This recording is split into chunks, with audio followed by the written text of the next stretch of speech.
Takto má chutiť a voňať paradajka. To si povie každý, kto ochutná paradajky z farmy Babindol pri Nitre. Od roku 2014 sa tu mimo bežnej sezóny pestujú tie najlepšie odrody sherry paradajok. V Babindole už mali dosť zahraničných paradajok, ktoré nemajú žiadnu chuť ani vôňu.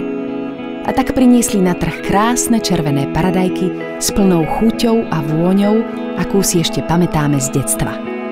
Babindolské paradajky sa líšia od tých, ktoré sú pestované v cudzine tým, že sa ich pri pestovaní snažíme chrániť najmä prirodzenými spôsobmi.